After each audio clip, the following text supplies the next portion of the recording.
Welcome to Viremic, Cases in HIV, a podcast that explores the quandaries in adult HIV clinical care. In each episode, Drs. Eileen Scully and Christopher Hoffman, HIV specialists at Johns Hopkins, discuss a case, review challenges in the plan of care, and highlight evidence and guidelines that inform clinical decision-making. Now, here are your hosts, Eileen and Chris. Welcome to Viremic. I'm Chris Hoffman here with my friend and colleague Eileen Scully to talk HIV cases. What case do you have for us today, Eileen? Well, hi, Chris. It's great to be here with you. Our case today is inspired by a recent clinic experience that I've been having. There was a beloved provider who had many patients in our shared practice who is transitioning to a smaller role and eventually retiring. This has left me in the position of inheriting patients from their practice. And I have to say, this has always been both a humbling experience and one that has taught me so much. It's humbling from the perspective of walking into a situation where a patient has had a relationship, sometimes for 15 years, 20 years, and to try to fill those shoes can feel quite intimidating. But also, it's hard to rebuild that kind of deep knowledge of someone's health. When you've been with a patient and walked through hospitalizations and life events, the loss of parents or siblings or children or partners, and been through all of those experiences with them, it gives you this ease in thinking about their management that is not there when you start fresh, especially when you have someone who's come from a relationship where they had that. It does sometimes feel like a really beautiful opportunity and also a tall order. Chris, have you had that experience recently? Does that bring up anything for you? Yeah, for sure. You mentioned the beloved, which always is very intimidating to take over somebody's care and participate in their care after they've had a long relationship with another provider who's really a great provider. I have been in that situation in the past and sometimes still pick up patients from long-term, well-respected, excellent providers and trying to fill their shoes while also using my approach. But also it's always exciting to meet a new patient and see what I can contribute to their care journey. Yeah, exactly. I feel that way about my own long-term patients. Sometimes you wish someone else would take a deep look at their chart and make sure you haven't missed something along the way. So it's also a good opportunity to take fresh eyes and also for the patient to try some things that they might not have tried. Let's start with a hypothetical case. I mashed up a few recent patients. We'll talk about a 62-year-old gentleman. He has a history of HIV that was diagnosed in the 1980s and lost many friends early in the epidemic and does have some survivor guilt. He was on a variety of regimens early on, engaged in care right away, but he did not achieve full viral suppression. Several times during that treatment course, he had the addition of a single medication that was newly available on top of a previously failing regimen, because that's what we did in those days. That was the best that we had available. He has a history of pneumocystis pneumonia and ocular CMV in the distant past, but more recently has had viral suppression and a restored CD4 count in the range of about 400 to 500 cells for the last 10 to 12 years. His current regimen is darunavir, ritonavir, plus etravirine, plus raltegravir. All of those components are taken twice a day. He has an additional history of hypertension, some impaired glucose tolerance or prediabetes, and gout, and is on a few medications for those things. So on transfer to you start to build this relationship and talk about many things with respect to his health, but he is actually interested in whether or not he could reduce his pill burden. Although he does at the same time feel very strongly about this regimen, as it was the combination that finally brought him to stable viral suppression, and as he says to you, it saved him. So Chris, how do you approach changing a regimen in this type of a situation? Very common scenario, at least in my practice, with, in fact, this specific regimen. As you mentioned, this was the lifesaver in 2007 or 2008, sometimes called the trio regimen for these three agents, darunavir, etravirine, and raltegravir. Lifesaver for lots of patients. I've recently, in the last year or two, switched some people off of it. As you mentioned, the new provider is both an opportunity to review things and sometimes a new start for a patient. I'm very cautious about rocking the boat in a way that may not lead to a good patient-provider relationship. That is, if there are initial problems, side effects, drug-drug interactions that were not anticipated because of a poor review of the rest of his medications, that can really get things off on the wrong foot. I expect he has a lot of HIV drug resistance, given that he's been on multiple regimens that we may or may not know the full treatment history. You mentioned he's been on perhaps monotherapy, maybe with zidovudine, probably dual therapy, possibly with zidovudine and lamivudine, or D4T or DDI, then probably early protease inhibitors like indinavir. It sounds like he's maintained an undetectable viral load while he's been on the trio regimen, which suggests that he has no resistance to the raltegravir or the integrase transfer class overall, which gives him great opportunities for potential switches. I'm going to take a step back and think about change at all. Some of the things that go through my mind: is there a reason for change, which typically is failure, side effects, or regimen complexity, tolerability? He's already highlighted that he's taking a lot of pills twice a day, so we have a reason for change given the complexity of this regimen. The next thing is to think about treatment history, which you nicely spelled out. And as I said, probably a high level of resistance to a lot of the older agents, especially in the NNRTI class and NRTI class. And finally, it would be nice if we have some HIV drug resistance testing, although to some degree, the resistance mutations he'll have are predictable, but still valuable to review, especially in regard to INSTI resistance. I love that rubric. And I'll also highlight that what's not on that list of things you think about is provider preference. Sometimes we look at regimens and we're just, oh, well, they could be on something different. But if the patient's not interested in that, if there's not a meaningful advantage in some domain, there's a pretty good argument for staying with what's working. That said, I do think in this case, there is a bit of regimen complexity, and there's a couple features of these medications themselves that might make us want to think about changing. I love also the way you've introduced what we probably don't have to worry about, which is that he's been fully suppressed for the duration of his exposure to the INSTI class with raltegravir. There's no reason to suspect you would have any resistance to that particular class. So that's one thing we can immediately put into the column of what we know about him, likely, as we think about alternative agents. And now I'll also give you that in this case, hypothetical though it may be, we will imagine that we actually have very detailed treatment records, and they're exactly as you had imagined them. Sequential addition of nucleosides and nucleotides when they became available, and then some of the NNRTI class, followed by protease inhibitors of the earlier generation, and then ultimately switching to the regimen that he's on. There were no other unexpected exposures, and we do actually have genotyping data from shortly before he started on this particular regimen. That genotyping data was on the drug pressure of his prior regimen, so considered to be relatively reliable. I'll give you those mutations. In the reverse transcriptase gene, we have the M184V, which confers resistance to 3TC. We have two of the thymidine-associated mutations, or TAMs, M41L and T210Y, which are in the TAM2 pathway, which confers higher level resistance to tenofovir than the other pathway. Those were likely selected by first-generation nukes like D4T and AZT.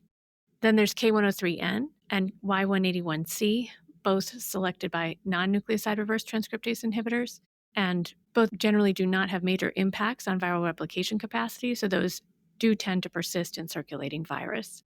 That's where we are with those two classes. For the protease inhibitor gene, we have one mutation, an I54V, and then what's really more probably appropriately identified as a polymorphism, which is the L63P. PI resistance is one of the things that can be a little bit, I would say that when we talk to the fellows about it, they don't necessarily need to commit all of these to memory because it's just much easier to go and look at it. The 54 position is of concern for darunavir, and many of them are not, but this particular mutation, the 54V, is not one of the ones that's considered a primary darunavir resistance mutation. So it's in the position that can sometimes impact darunavir, but it is not a mutation that is known to impact darunavir. With that as a background, I thought maybe we could dive in a little bit to talking about these different agents that are in his regimen currently. Chris, you mentioned etravirine or etravirine, which is a tomato-tomato situation. Do you want to comment a little bit on how we decide whether or not you can use etravirine? It's a little bit different than for the other nukes. With the etravirine or etravirine, there is likely susceptibility, even though the K103N and Y181C are present. We typically calculate a score for susceptibility or plug these into the Stanford drug resistance database to assess for susceptibility. There should be some amount of susceptibility here in Stanford. I believe it would be intermediate resistance given the Y181C, and then probably a bit higher level resistance to some of the other agents like efavirenz, nevirapine, and rilpivirine. I wanted to follow up and comment on what you said about the darunavir and the mutation there and the I54V. The interpretation of resistance has changed in terms of when to use twice daily dosing. You're highlighting here that with current algorithm interpretation, we would still likely consider single day dosing appropriate for this individual. Overall, we want to move away from many of these agents in this regimen and certainly have the opportunity to do that. Chris, you're bringing up a great point about darunavir. And this is one of the things when we talk to the fellows about why it is that darunavir has really remained almost the last protease inhibitor still standing. This is because darunavir is known as an agent with a high barrier to resistance and very low levels of cross-resistance in settings where an individual had already developed significant protease inhibitor resistance. That's not an accident. The development of darunavir was actually done by screening several thousand clinical isolates from patients who had protease inhibitor resistance. So by definition, this was a drug that was selected to work even if you'd failed earlier generations of protease inhibitors. It has unique binding characteristics. It's less likely to be displaced from the protease by single mutations. And in vitro selection of resistance took longer than most available antiviral agents, which is why we call it a higher barrier drug. It has less cross-resistance to almost any PIs, with one exception, which is fosamenprenavir and prenavir-based regimens, which can select resistance that follows a similar pathway to darunavir. That was developed shortly before darunavir, so was not included in that library for selection. One other random note about darunavir is to remember that it does have a sulfa moiety that should be considered in patients with a true sulfa allergy, although it's more like the sulfa that's associated with Lasix than the sulfa that's associated with Bactrim. It's less likely to be allergenic than some other agents. So this is how darunavir has stayed king of protease inhibitors for the modern era. Great characteristics as a drug itself, good performance against isolates from people with long experience with other protease inhibitors in the past. Now, one of the things that you highlighted was the dosing of darunavir. As we mentioned, this regimen, the trio regimen, saved many people. And in part, it was because they were sort of trialed on these agents that were the best available, and also all of them being used with the assumption that there might be some resistance. For darunavir, there were a couple of trials that looked at people who already had mutations that were associated with resistance to protease inhibitors, some of which were also associated with resistance to darunavir itself. They found that with sequential addition of more of these mutations, you then had a dropping probability of success of suppression. When you had people with more than one primary darunavir resistance mutation, the recommendation for dosing is twice a day. The dosing for that is 600 milligrams of darunavir and 100 milligrams of ritonavir, taken morning and at night. This is in contrast to the once daily dosing, which is 800 milligrams of darunavir plus 100 milligrams of either ritonavir or a cobicistat booster, and that's taken once a day. In the early time when we were using this medication in a salvage regimen for people who had failed many other things, oftentimes we used twice a day dosing if there was any protease inhibitor resistance at all.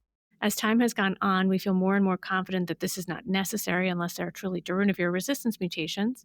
And in a case like this, many people would feel very comfortable not using the twice a day dosing, but using only once a day. So going back to our goals here, we have someone who's coming in on 3 drugs twice a day. As I try to make a move on one of them, let's, for example, say I'm even just going to change from twice a day darunavir to once a day, does that really meaningfully impact our patient's regimen complexity? It does, but one of the questions is there any way we can get to all once a day? There are good studies from the cardiovascular literature showing that combination pills lead to better hypertension control, and also, even more strong, evidence for the fact that once-a-day dosing is better than multi-dose regimens. Chris, do you frequently drop from twice-a-day Darunavir to once-a-day in your practice? I do sometimes for a variety of reasons. As you highlighted, this is state-of-the-art antiretroviral therapy circa 2007, and we have both new regimens and, even more importantly, new evidence in terms of what works. Back in 2007, 3 active or at least partially active agents were considered essential. That was because of both RCTs and observational studies demonstrating higher levels of treatment failure when there were 2 or fewer active agents. Things have changed since then because of new agents that have very high barriers to resistance and also very high potency.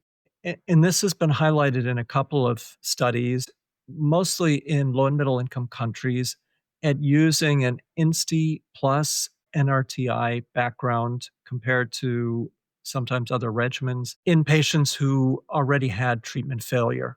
In the participants with treatment failure, there was a wide distribution of NRTI resistance, including resistance to both of the NRTIs that somebody was continued on. And yet, individuals who were on dolutegravir, for example, the rates of virologic suppression were excellent. So, compared to 2007, now we have data using more modern agents that we can actually have success despite the fact of resistance. So, I would say for him, it would be nice just to move away from the darunavir altogether, as well as some of the other agents. The etravirine or etravirine has a lot of drug-drug interactions that can make it a little more complex and lead to accidental errors in dosing because of that, if those are not well assessed. And also, while raltegravir is very well tolerated, the fact that it's twice-a-day dosing is one downside, but to me, the bigger downside is just that it's less potent and has a lower barrier to resistance than the newer second-generation INSTIs. All great points, Chris. I'll highlight one little fact about the etravirine that people should keep in mind as we use it less frequently, can fall out of our general knowledge. Etravirine, among the drug-drug interactions it has, are with dolutegravir. So if we were to example say, let's drop the raltegravir and substitute in dolutegravir once a day, more potent, great option, that would work in this triple regimen, but it does not work if there's not also a protease inhibitor with the etravirine. Otherwise, etravirine induces metabolism of dolutegravir and you get lower than optimal levels of drug. So keep in mind, dolutegravir and etravirine, you also have to have a protease inhibitor in the mix. And it just highlights also that as we create novel combinations of these new agents, you can also check those directly in Liverpool. Don't only be looking at the other concomitant medications. Look within your regimen when you're making novel combinations of drugs. But I agree with your points about etravirine. It was also favored at some point because it can be dissolved and taken orally as a slurry, which for some people was an important option at times when there was problems getting large pills down. But other than that, there's very few reasons for why you would select it. And as both an inducer and an inhibitor of the cytochrome P450 system, it can have pretty pleiotropic and unpredictable drug-drug interactions. So I agree with you. That's one I would love to drop. In terms of the darunavir ritonavir, I agree that it is a drug we'd like to move away from, and we could probably find other things that would be good for him. That also raises another point, which is when someone newly achieves viral suppression, that's a little bit different than someone who's been suppressed for a decade. When I say that's different, I don't think we have great clinical evidence to say that that's really different, but we do know from basic science studies that the reservoir does generally get smaller over time, in particular with respect to the replication competent reservoir. Over time, just through natural attrition of the cells that are there, you tend to have a lower and lower amount of HIV with sustained viral suppression. This likely makes it a little bit less likely that you'll have viral rebound immediately, or maybe just reduces the probability that whatever does rebound will have drug resistance. But I do think a little bit differently about someone who's been fully suppressed for 10 years as opposed to someone who's been fully suppressed for 10 weeks in terms of how likely they are to tolerate a switch. And that's why we think about switch versus initiation studies a bit differently also. So in this case, I agree with you. I'd love to try to reduce his medications. I do sometimes get into the conversation and then find that the person feels quite insecure about changing the regimen. That's where I try to be flexible and to ask them what their priorities are and how we could adjust it. One option that you can start with for an instance like this would be to do substitutions. So here we can take the darunavir ritonavir and reduce it to once daily dosing. We can take the etravirine and swap in doravirine, which has very little penalty related to the two mutations that are present, the K103N and Y181C. And that's once a day, irrespective of food, so a substantial advantage. And then add dolutegravir. And then that way we've got our 3 regimen pillars identical to the ones that we previously had, with some modernization to higher barrier agents and those with fewer interactions. Over time, if that works, then maybe we consolidate down a little further. I did have one patient who recently came to me who was on one of these complex regimens, including a twice-a-day dosing of darunavir. Had a long history, had treatment failure. He was very attached to his regimen. I did introduce the idea of changing, but I was a little unsure if it was the right thing to do. As you said earlier, you don't always want to rock the boat if things are working well. He opened the door wide for me by telling me that he actually only takes one of the twice-a-day doses of his medications. And that is also a question to ask people with a very open-ended approach. Do you have any trouble with your medications? And specifically, do you ever miss the second dose? And with him, he said, actually, I almost never take it. So there, I completely removed my problem of figuring out whether or not it would be okay. He'd already done it, essentially. And by actually changing to once-a-day dosing, we were actually just getting him more medication. So what do you think of my substitution plan, Chris? That would work great. Reduces the pills, reduces it to once a day, and provides more modern agents. As you said, it's completely a discussion with a patient. Sometimes I have gone the substitution route, like you outlined. Sometimes I've gone for a single tablet like Biktarvy. Either way, in patients like this, typically I suggest that they check their viral load more frequently than perhaps the guidelines would suggest. Not so much because I think there's going to be any treatment failure, but because often they are very fixated on viral load, and that will just give them peace of mind if they check it every 4 weeks for the next 6 months and see that it is undetectable during that whole period. Got it. I always have people come in the range of 2 to 4 weeks after a change of regimen. And if they come in on the earlier side, then I'll do a second measurement just to make sure that we have made our transition with no evidence of virologic failure. I also agree, might have them come in a little bit more frequently in the first 6 months if they're feeling concerned about it. One other thing to note is that low-level viremia can arise in the setting of a switch. And while we sometimes will attribute it to the change in regimen, we should be mindful of the fact that over time, the reservoir changes, and there are often blips even in the absence of a change in regimen. So to not necessarily overinterpret those if they are apparent immediately after a medication switch. Sometimes that's just due to expansion of a particular clone of T cells that happens to carry a little bit of virus that's more likely to show up in a little bit of a viral blip. And by blip, I'm talking about numbers that are less than 200 definitely, but most frequently less than 100 copies per mil. Yeah, great point. A trap that I probably have fallen into every time it's happened. And a lot of anxiety for myself and for the patient as well. For this patient, we'll try to get him to once a day first. And actually, we'll go from a total of, so it was 2 pills for the darunavir ritonavir in the morning, 2 at night, and then 2 of the etravirine. So now we're up to 6, and then 2 of the raltegravir. So 8 total pills down to 3, because we can have darunavir cobicistat as a co-formulated option, doravirine, and dolutegravir individually as pills. Yeah, and that can be a great reduction in burden, even among patients who say they have no problem with the heavy pill burden and have been doing it for the last 10 years, and it doesn't affect their lifestyle at all. I don't think I've had a single patient where I've made a change who has not come back and said, I'm actually really happy that I'm not taking so many pills any longer. Yeah, I agree. The one other thing to look at, though, is just make sure you review other medications to see if there are any other meds that their levels might have been impacted by etravirine that would then need to be adjusted because of the absence of the medication. Good point. Thanks for talking through that case with me. I will continue to absorb my new patients and the joy of hearing their long stories of HIV and the challenge of figuring out how to move forward. Yeah, good luck. Always, every new patient is a new fun story to get to know and personality to get to know. Thanks so much, Eileen, for this discussion. Thanks to the listeners. Thanks for listening to Viremic. If you enjoyed the show, please subscribe wherever you listen to podcasts. We'll be back in a couple of weeks with a new case to discuss. Viremic is sponsored by the Clinical Guidelines Program, a collaborative effort of the New York State Department of Health, AIDS Institute, and the Johns Hopkins University Division of Infectious Diseases. Visit the program's website at hivguidelines.org.